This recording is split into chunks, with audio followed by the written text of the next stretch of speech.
नमस्कार दोस्तों, स्वागत है आपका अपने YouTube channel Rahul Savarna GS पर। दोस्तों, आज हम आपको एनसीईआरटी क्लास 9 का ही एक नए टॉपिक लेकर आपसे मुलाकात किए हैं, जिसका नाम है आपका जीवों में विविधता। यानी ये टॉपिक जो अभी आप देख रहे हैं, जीवों में विविधता, ये आपका क्लास 9 का ये लगभग 7वां टॉपिक आपका है। और मैंने आपसे वादा किया था कि क्लास 9 का और 10th का एनसीईआरटी जो है वो बायो का भी, फिजिक्स का भी, केमिस्ट्री का भी कंप्लीट हम आपको जो है यूट्यूब पर फ्री में पढ़ाऊंगा। चाहे वो वन लाइनर हो, चाहे वो ऑब्जेक्टिव हो, चाहे वो थ्योरी हो। थ्योरी इसलिए पढ़ा रहे हैं क्योंकि बहुत सारे चैनल पे देखिए ऑब्जेक्टिव का डिस्कशन कुछ कुछ क्वेश्चन का ऊपर ऊपर करवा दिया गया है, लेकिन बच्चे कितना क्वेश्चन आके रटेंगे, जब तक उनके पास कॉन्सेप्ट नहीं जाएगा तब तक उनसे क्वेश्चन बन ही नहीं रहा है। बहुत सारे चैनल पे जो है ऑब्जेक्टिव का डिस्कशन करा करा के जो है बच्चे को दिए, लेकिन बच्चे को उससे जो रियल में फायदा होनी चाहिए, क्योंकि जब वो कॉन्सेप्ट जान लेंगे तो उस पे आधारित सारे क्वेश्चन बना लेंगे और सिर्फ क्वेश्चन कितना रटेंगे। तो मैंने एक कॉन्सेप्ट लेकर लगातार आ रहे हैं। बस आप लोग से यही कहना है कि आप लोग मैक्सिमम शेयर कीजिए, हमारी इस वीडियो को लाइक और कमेंट कीजिए, ताकि यूट्यूब भी इस वीडियो को प्रमोट कर सके और मैक्सिमम बच्चे को जो मैंने थ्योरी पढ़ाकर एनसीईआरटी का डिस्कशन थ्योरी कराकर हम चाहते हैं बच्चों की मदद करें, वो करने में मदद हो सके। और अभी आपके सामने बहुत सारे एग्जाम है। अभी देखिए रेलवे ग्रुप डी की लगातार एग्जाम चल रही है, फिर देखिए आपका बीपीएससी का एग्जाम है, फिर आपका बिहार एसएससी का एग्जाम है, रेलवे का एग्जाम है, फिर क्या कहते हैं आपका एसएससी का एग्जाम है। तो इतने सारे एग्जाम आपके सामने हैं। यदि आप इसको प्रॉपर तरीके से एज ए क्लास पढ़ते हैं, क्योंकि एक शाम एक सुबह मेरी रेगुलर वीडियो आ रही है, रात के लगभग 8-9 बजे, सुबह के लगभग 9 बजे 10 बजे के आसपास आ ही जाता है, क्योंकि अभी कुछ टेक्निकल प्रॉब्लम चल रही है, तो इसीलिए लाइव में हम नहीं आ पाते हैं, प्रीमियम करवाते हैं।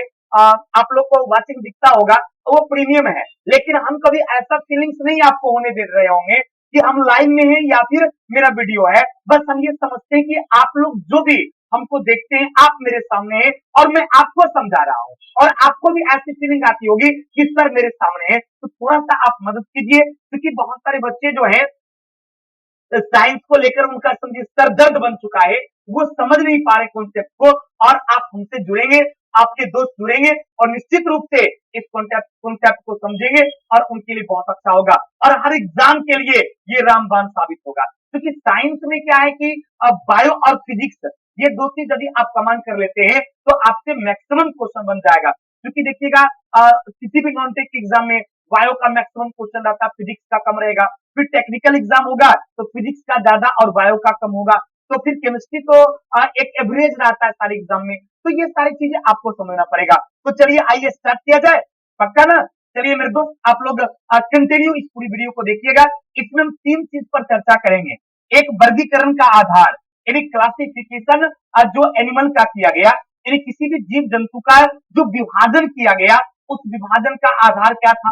दूसरा, जैव विकास, यानी इवोल्यूशन पर चर्चा हम होगी कि इस जैव जीवन का जो विकास हुआ है, तो इस विकास के क्रम में कौन कौन सा वैज्ञानिक जो है वो अपना नियम दिया है, उस नियम पर चर्चा करेंगे। और लास्ट आपका था कि वर्गीकरण का पदानुक्रम, मतलब कि किस तरह से वर्गीकरण जीवों का किया गया, उसमें सबसे ऊपर कौन सा है, सबसे नीचे कौन सा है। और इन टर्मिनोलॉजी से मैक्सिमम सवाल आपसे एग्जाम में पूछा जा रहा है। हर दिन अभी स्टेट में आप देखते होंगे जीवों के वर्गीकरण से, क्योंकि क्लास 9 का क्लास 10 के एनसीईआरटी को लगता है रेलवे ने अपने पास रख लिया है और अनाधून क्वेश्चन से सेट कर रहा है। तो उम्मीद करते हैं कि यदि आप लोग अच्छी तरीका से देखेंगे तो आने वाले फेज में आपको फायदा होगा, और आने वाला बिहार एसएससी हो या बीपीएससी हो, हर एग्जाम में आपको फायदा करेगा। क्योंकि बीपीएससी तो शुरू से ही उसका इतिहास रहा है कि वो 9-10 खास करके 8-9-10 वगैरह से ही मैक्सिमम क्वेश्चन पूछा है। तो उसका वो प्रारंभिक काल से ही ऐसा मतलब उसका इतिहास रहा है कि वो लगातार जो है वो आपसे एग्जाम में सवाल पूछता है। तो उम्मीद करते हैं कि आप सभी लोग जो इस वीडियो को देख रहे होंगे, उनको ये वीडियो उनके लिए काफी यूजफुल होगा, काफी हेल्पफुल होगा। इसलिए आप लोग क्या करेंगे, इसको शुरू से अंत तक देखेंगे। चलिए तो हम चर्चा करते हैं आपको जैव विविधता पर। सबसे पहले आपको वर्गीकरण के आधार पर चर्चा करेंगे कि आखिर जीवों का जो वर्गीकरण किया गया उसका बेस क्या था। देखिए, ये तो सत्य है कि हम अपने आस पड़ोस में बहुत सारे जीव जंतु को देखते हैं, उसमें से कुछ जीव जंतु स्थल पर रहते हैं, उसमें से कुछ जीव जंतु जल में रहते हैं और कुछ जीव जंतु एयर में फ्लाई करते हैं, मतलब कि वो उड़ते हैं। ये सब में प्राण होता है, हम सभी सजीव हैं, लेकिन सब में क्या है, अंतर है। तो ये सारे जीव जंतु में उसके लक्षण के आधार पे जो डिफरेंस पैदा हुआ है, जो उसमें अंतर पैदा हुआ है, उसी को तो जीवों में विविधता कहते हैं। जैसे हम लोग स्थल पर रहने वाले जीव हैं, चाहे हम हो, आप हो, गाय हो, भैंस हो, ये सब क्या है, ये सब स्थल पर रहने वाला जीव है। लेकिन क्या है, सबके बॉडी स्ट्रक्चर में, सबका रहन सहन में, सबके स्टैंडर्ड ऑफ लिविंग में अंतर है। जैसे हम लोग भी एक प्राणी है जो बुद्धिजीवी कार्य है, अपने बुद्धि और विवेक से अपने कार्य को करते हैं, कैसे चलना है, कैसे रहना है, कैसे किससे बातें करना है। लेकिन क्या यही चीज जानवर को समझ में आती है? नहीं, जानवर को समझ नहीं, उसके एक अलग लक्षण है। फिर बहुत सारे जीव आप देखेंगे पानी में ही रहता है, लेकिन उन जीवों के बीच क्या है, डिफरेंस है। और एक ही टाइप के जीवों के बीच में डिफरेंस, जैसे आप लोग देखे होंगे, एनसीईआरटी में इस बात की चर्चा भी की गई है, एक देसी गाय देखे होंगे और एक जर्सी गाय देखे होंगे ना। तो एक देसी गाय जो आप देखे होंगे, उसके जो लक्षण होते हैं, और एक जर्सी गाय का जो लक्षण होता है, इसका जो बॉडी स्ट्रक्चर होता है, और आपके जर्सी गाय का बॉडी स्ट्रक्चर होता है, इसके दूध देने की क्षमता और जर्सी गाय के दूध देने की क्षमता, सब में काफी डिफरेंस है। मानव की बात करेंगे तो हमारा कलर आपका कलर, हमारी आवाजें आपका आवाज, हमारी शैली आपकी शैली, हमारा रहन सहन आपका रहन सहन, हमारा बात विचार आपका बात विचार, दोनों में कुछ न कुछ अंतर होगा ना। देखते हैं ये कोई देसला गाय जो है, वो मान लीजिए सुबह शाम मिला के 10 लीटर दूध देती है, तो आपका जर्सी गाय 40 लीटर दूध देती है। जर्सी गाय का बॉडी स्ट्रक्चर, हाइट वगैरह देखिएगा, एकदम पूरा भयंकर टाइप का लगता है, बड़ा टाइप का होता है। वही देसला गाय जो होता है, देखने से आपको लगता है थोड़ा सा दुबला पतला भी होता है, उसमें सिंग बहुत बड़ा बड़ा टाइप का होता है, आप देखकर ही पहचानेंगे। तो ये क्या है, ये उसके बीच डिफरेंसेस है। अतः वर्गीकरण के आधार के क्रम में सबसे पहले जो वर्गीकरण का प्रयास किया था, वो आपको एरिस्टोटल साहब ने किया था। क्योंकि सवाल एग्जाम में ये पूछा जाता है कि जीवों का जो वर्गीकरण शुरू हुआ था, तो इसका वर्गीकरण किसने किया था? तो सबसे पहले जीवों का वर्गीकरण जो है, वो अरस्तु नाम के वैज्ञानिकों के द्वारा, सबसे पहले जीवों का वर्गीकरण किसके द्वारा किया गया था? तो सबसे पहले जो जीवों का क्लासिफिकेशन किया गया है, सबसे पहले जो जीवों का वर्गीकरण किया गया है, वो वर्गीकरण किसके द्वारा किया गया? तो उम्मीद करते आपको याद हो गया होगा, ये वर्गीकरण अरस्तु के द्वारा किया गया, एरिस्टोटल के द्वारा किया गया। इसलिए अरस्तु को क्लासिफिकेशन का पिता, यानी आपको जीवों के क्लासिफिकेशन का जो है पिता माना जाता है। यानी क्लासिफिकेशन ऑफ एनिमल के यदि पिता पूछा जाए, फादर पूछा जाए, तो आंसर क्या हो जाएगा? यानी वर्गीकरण का पिता किसे माना जाता है? तो वर्गीकरण का पिता जो है, वो अरस्तु साहब को माना जाता है। किसे बाबू माना जाता है? तो वर्गीकरण का पिता जो है, अरस्तु को माना जाता है। और इन्होंने जो वर्गीकरण किए थे, इनके वर्गीकरण का आधार क्या था पता है? इनके वर्गीकरण का आधार था स्थल, जल और वायु।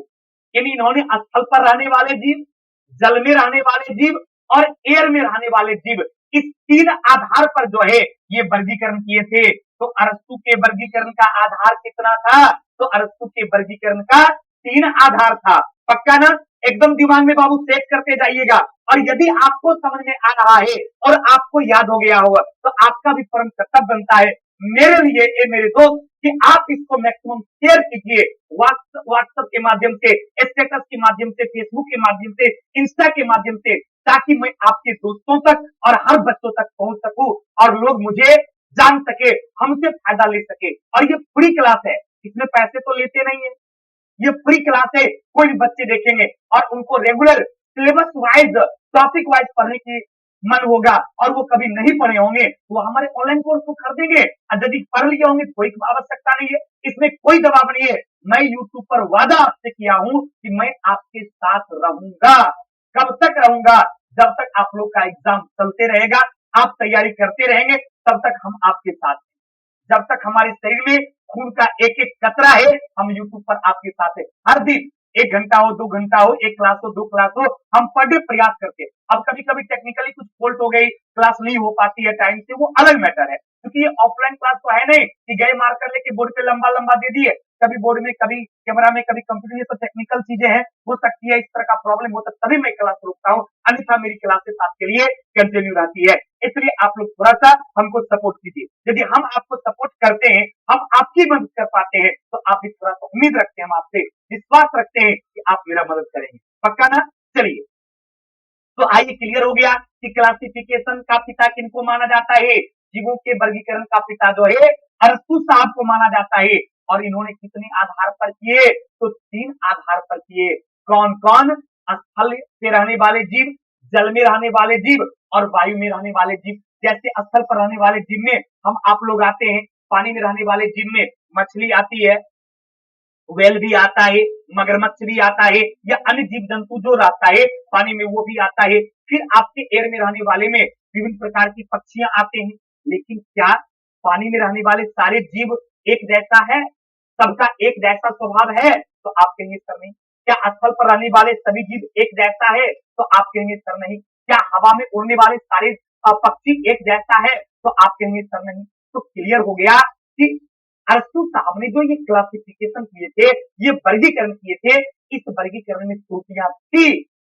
फिर भी यदि सवाल ये पूछा जाए कि जीवों के वर्गीकरण का पिता किसे माना जाता है, तो आंसर क्या बोलोगे? क्या बोलोगे? क्या बोलोगे? तो जल्दी कमेंट करके बताइएगा। आंसर सर अरस्तु बोलेंगे। कितने आधार पे? 3 आधार पे बात।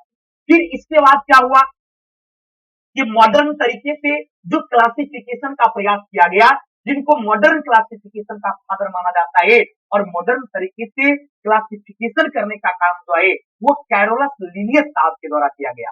गौर कीजिएगा, यदि क्वेश्चन ये पूछा जाए कि मॉडर्न क्लासिफिकेशन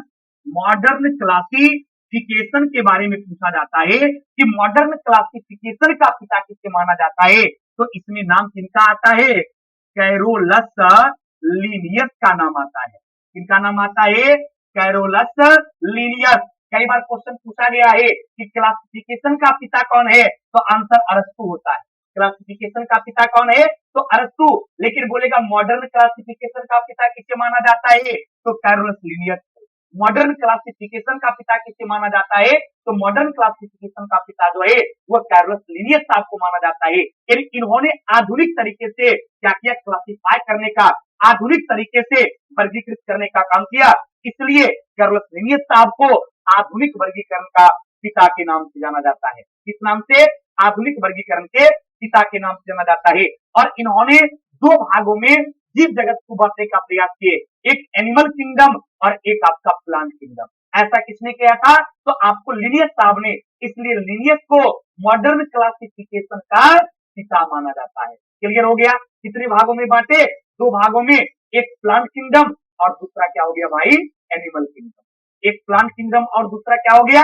एनिमल किंगडम। इतना ही नहीं, इन्होंने एक काम और किए थे। कौन सा काम किए थे? सुइनाम पद्धति के बारे में भी, यानी बाइनोमियल सिस्टम के बारे में।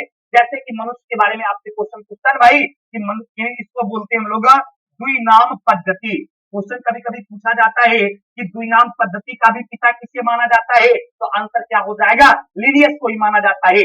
और मॉडर्न क्लासिफिकेशन का भी पिता किसे माना जाता है, तो लिनियस का। यानी द्विनाम पद्धति के पिता भी लिनियस हो गए और मॉडर्न क्लासिफिकेशन के पिता भी लिनियस हो गए। इन दोनों का पिता जो है ये आपको लिनियस साहब को माना जाता है। और वनली क्लासिफिकेशन की बात करेगा तब आंसर क्या हो जाएगा? अरस्तु साहब हो जाएगा।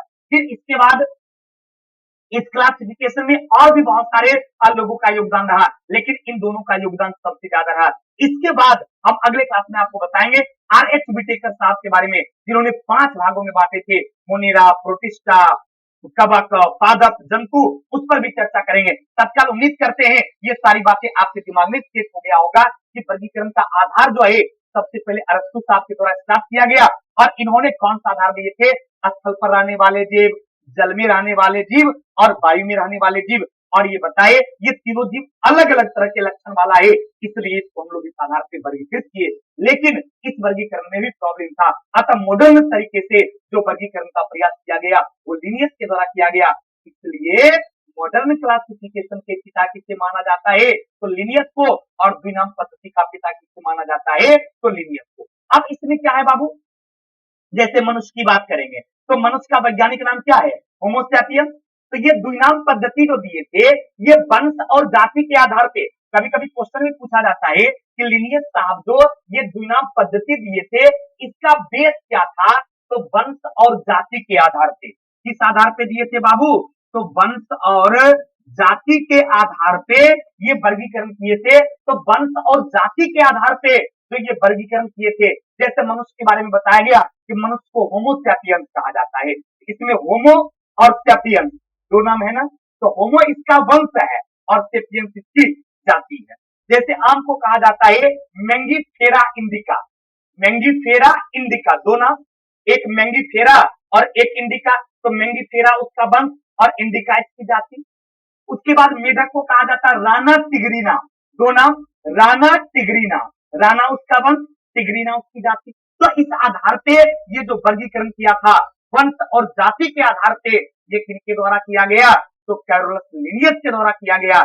इसलिए लिनियस को मॉडर्न क्लासिफिकेशन का पिता माना जाता है। उम्मीद करते हैं कि आप सभी लोगों को ये पूरी बेसिकली बातें याद हो गया होगा। तो इन सारे आधार पे जीवों को क्या किया गया? वर्गीकृत करने का काम किया गया, जिसमें अरस्तु और लिनियस इन दोनों का नाम आता है। क्लियर? अब हम चलते हैं जैव विकास के बारे में कि आप आखिर यहाँ पर जो जीवन का विकास हुआ, डेवलपमेंट हुआ, उस किस आधार पे हुआ? सबसे पहले कौन से जीव डेवलप किया, उसके बाद फिर कैसे इसमें प्रोग्रेस हुआ, इसके बारे में। तो ये आप देख रहे होंगे एंशिएंट काल का पिक्चर। ये पिक्चर जो अभी आपको दिख रहा होगा, ये आधुनिक काल की पिक्चर है। ये जो आपका पिक्चर है मेरे दोस्त, तो ये पिक्चर आपके मॉडर्न काल का है। कब का ये पिक्चर है भाई? ये आधुनिक काल का नहीं, ये प्राचीन काल में आदि मानव जो थे वो इस रूप में थे। ये बंदर की तरह आपको लग रहे होंगे, लगने बल्कि है। तो जीवों का जो डेवलपमेंट हुआ था एंशिएंट काल पर यदि हम चलते हैं, तो इस रूप में बंदर पे थे, मतलब वो बंदर ही थे, समझिए, वो इस तरह से चलते थे। फिर आप देखिए इसमें थोड़ा परिवर्तन हुआ, उनकी कमर जो है थोड़ा सा सीधा हुआ। फिर क्या हुआ? थोड़ा और भी सीधा हुआ। फिर वो पत्थर के औजार बनाने लगे, जानवरों को पत्थर के औजार से मार मार कर उसको जो है खाने का काम करने लगे।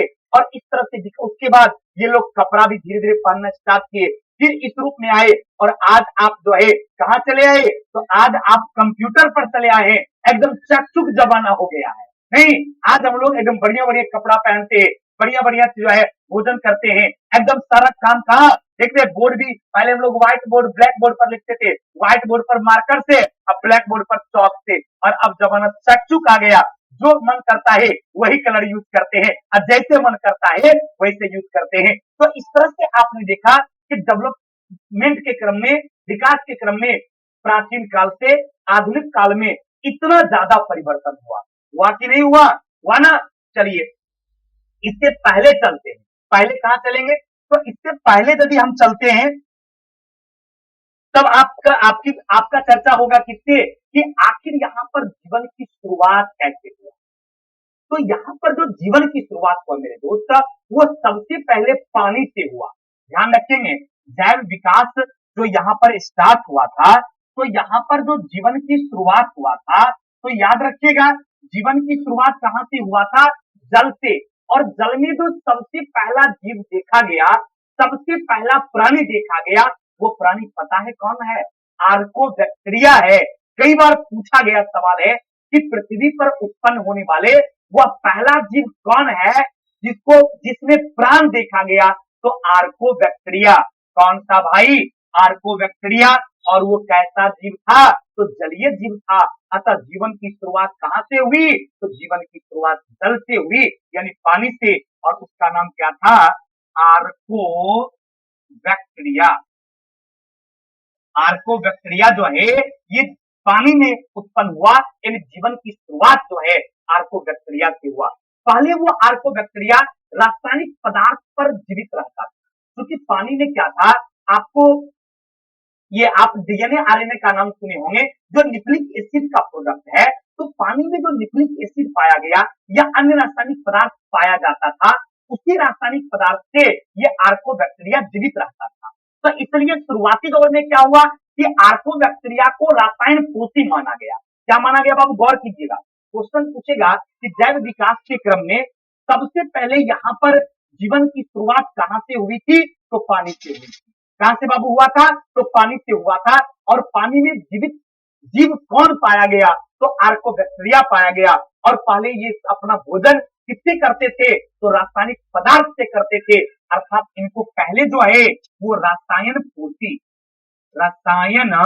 पोषी माना जाता था। यानी पहले जो आर्कोबैक्टीरिया था वो रसायन पोषी था, लेकिन धीरे धीरे जब उसका और भी डेवलपमेंट हुआ तब पता चला क्या हुआ? तब उसमें क्लोरोफिल पाया जाने लगा।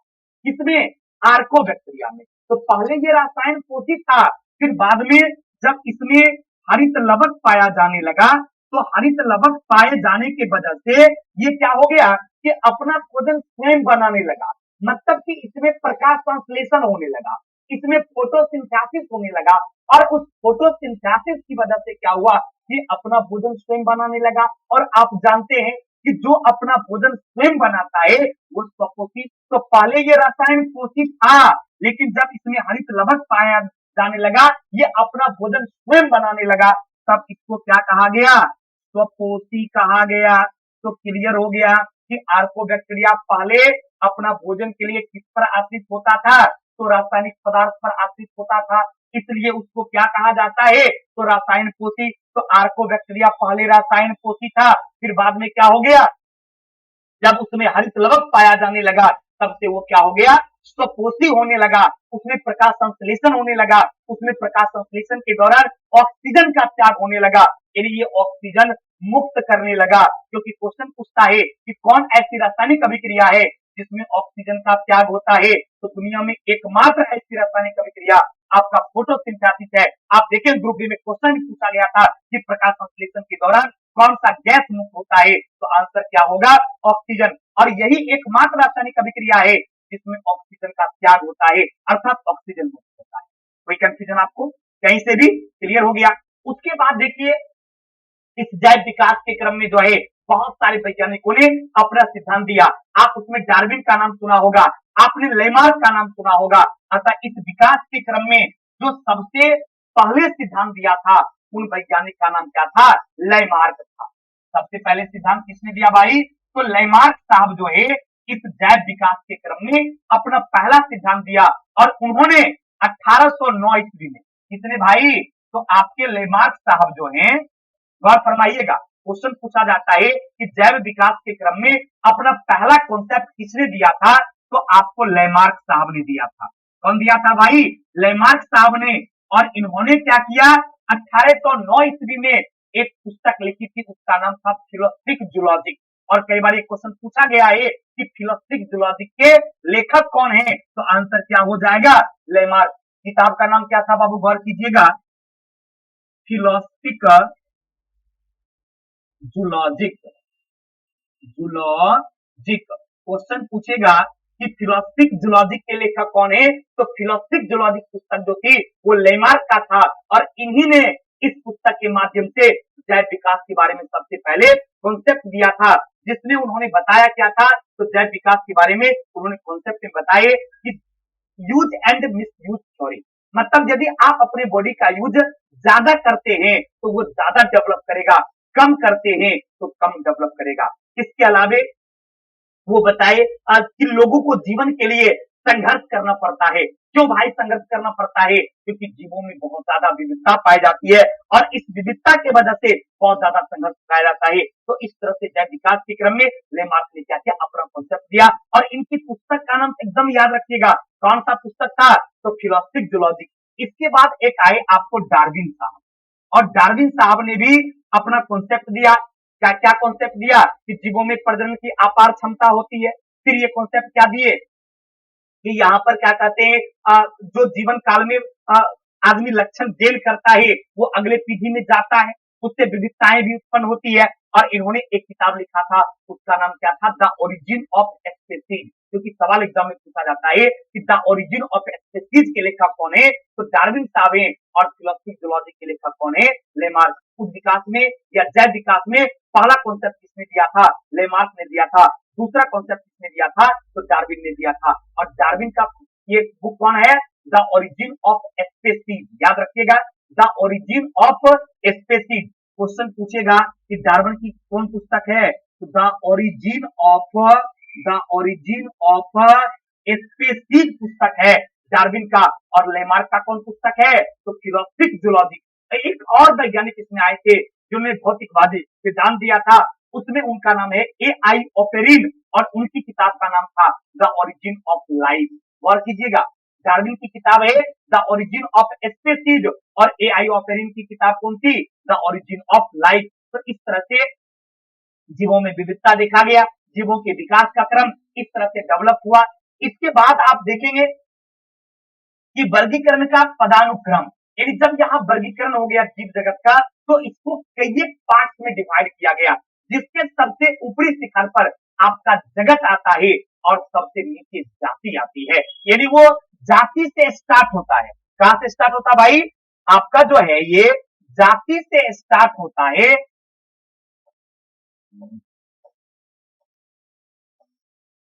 जाति से वो स्टार्ट होता है, तो सबसे नीचे की बात करेगा कि इस वर्गीकरण के पदानुक्रम में सबसे नीचे कौन है, तो सबसे नीचे जाति, और सबसे ऊपर कौन है, सबसे ऊपर की बात करेगा कि सबसे ऊपर कौन है, तो सबसे ऊपर जगत।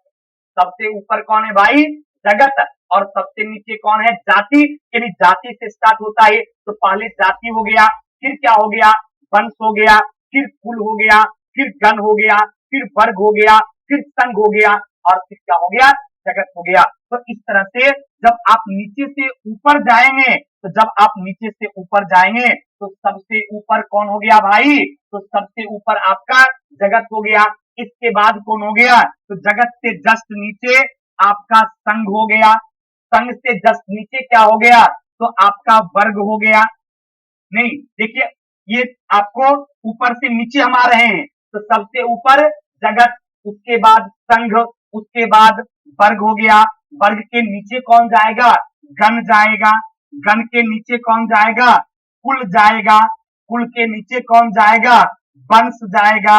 और वंश के नीचे कौन होगी, तो वंश के नीचे जाति होगी। यानी जाति से स्टार्ट होता है और जगत तक जाता है, नीचे से ऊपर। क्योंकि आरोही क्रम में और अवरोही क्रम में एग्जाम में सवाल पूछता है कि आरोही क्रम मतलब क्या, आरोही क्रम मतलब बढ़ते क्रम, अवरोही मतलब घटते क्रम। तो ध्यान देंगे, जब नीचे से बात करेगा तो जाति हो गया, वंश हो गया, कुल हो गया, जाति हो गया, वंश हो गया, कुल हो गया, गण हो गया, वर्ग हो गया, संघ हो गया, जगत हो गया। ऊपर से आएंगे, जगत हो गया, संघ हो गया, वर्ग हो गया, उसके बाद गण हो गया, कुल हो गया, वंश हो गया, और जाति हो गई। तो इस तरह से ऊपर से नीचे या नीचे से ऊपर आप इसको क्या करेंगे, अच्छे तरीका से दिमाग में सीख लेंगे। सबसे नीचे कौन, जाति, सबसे ऊपर कौन, जगत, जाति से ऊपर कौन, वंश, वंश से ऊपर कौन, कुल, कुल से ऊपर कौन, गण, गण से ऊपर कौन, वर्ग, वर्ग से ऊपर कौन, संघ, संघ से ऊपर कौन, जगत। सबसे ऊपर जगत, उसके बाद संघ, उसके बाद वर्ग, उसके बाद गण, उसके बाद कुल, उसके बाद वंश, और सबसे नीचे जाति। तो इस तरह से ऊपर से नीचे भी याद रखिएगा और नीचे से ऊपर भी। अब इसी में क्रम से जब क्वेश्चन पूछेगा, चार चार करके ऑप्शन में बांट देगा। और उम्मीद करते हैं, और चूंकि ये क्वेश्चन कई बार एग्जाम में इस तरह से पूछा गया है, इसलिए बिंदु पर हम चर्चा किए। उम्मीद करते हैं कि आप लोगों को आज का ये क्लास बहुत अच्छा लगा होगा। यदि आपको ये अच्छा लगा और अभी तक आपने सब्सक्राइब नहीं किए हैं, तो हमारे चैनल को सब्सक्राइब कर दीजिए, शेयर भी कीजिए, लाइक भी कीजिए, कमेंट भी कीजिए, ताकि आप भी मेरी मदद कर सकें। जिस तरह से मैं आपका मदद करता हूं, आप भी थोड़ा सा लाइक कमेंट करके हमारी मदद करें। थैंक यू वेरी मच, बहुत बहुत धन्यवाद, बहुत बहुत धन्यवाद।